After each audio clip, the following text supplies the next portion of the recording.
পূজার দিনগুলিতে বিদ্যালয় খোলা রাখার প্রতিবাদে আমরা বাঙালির সংগঠনের পক্ষ থেকে এক বিক্ষোভ সমাবেশ করে। এই বিক্ষোভ সমাবেশে অনুষ্ঠিত হয় আমরা বাঙালি কার্যালয়ের সামনে। প্রাকৃতিক দুর্যোগের কারণে তারা মিছিল করতে পারছে না বলে জানান আমরা বাঙালি কার্যালয়ের এক কর্মকর্তা। দুর্গা উৎসবকে, যেটা বাঙালিদের প্রধান উৎসব, সেই দিনেও নাকি ষষ্ঠী থেকে দশমী দিন পর্যন্ত বিদ্যালয়ে যেতে হবে ছাত্রছাত্রীদের। কিছুদিন আগে এমনই একটি নোটিশ প্রত্যেক বিদ্যালয়ে জারি করা হয়েছে।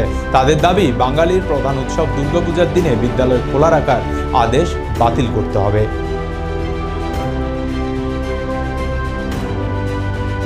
আজকের যে বিক্ষোভ আমরা বাংলা ত্রিপুরা রাজ্য কমিটি অফিসের সামনে করছি, প্রাকৃতিক দুর্যোগের কারণে সামনে যেতে পারছি না।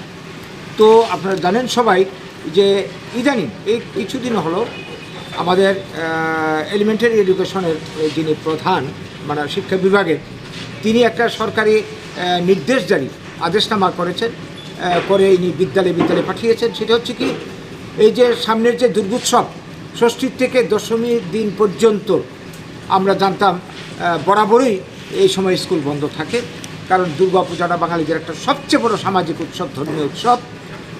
তো এই উৎসবে আমরা প্রতি বছর যে সরকারি ছুটি আমরা ভোগ করতাম, স্কুল বিদ্যালয় থেকে শুরু করে আরও অন্যান্য ডিপার্টমেন্টও এই ছুটিটা থাকতো।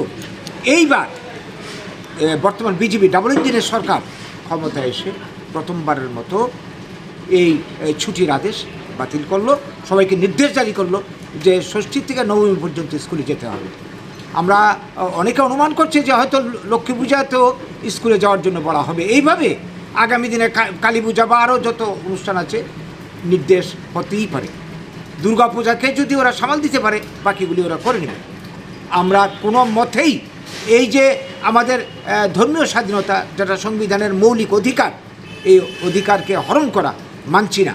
আমরা কোনোভাবেই এই সরকারি আদেশ আমরা মান্যতা দিতে পারি না। এটা আমাদের যেহেতু সাংবিধানিক অধিকার, এবং শুধু বাঙালি বা হিন্দু বাঙালি বলেই কথা নয়, যত ধর্মীয় সম্প্রদায় আছে প্রত্যেকেরই কিন্তু নির্দিষ্ট দিনে ছুটি ঘোষণা করা হয়। ঈদের দিনে, মহরমের দিনে মুসলমানদের জন্য, খ্রিস্ট ধর্মের জন্য গুড ফ্রাইডে, বড়দিনে ছুটি ঘোষণা, এইভাবে বিভিন্ন ধর্মমতের ধর্মীয় স্বাধীনতা, এটা ভারতের সংবিধানে রয়েছে। এই ক্ষেত্রে কেন বাঙালিদের উপর এই খড়গ চালানো হলো?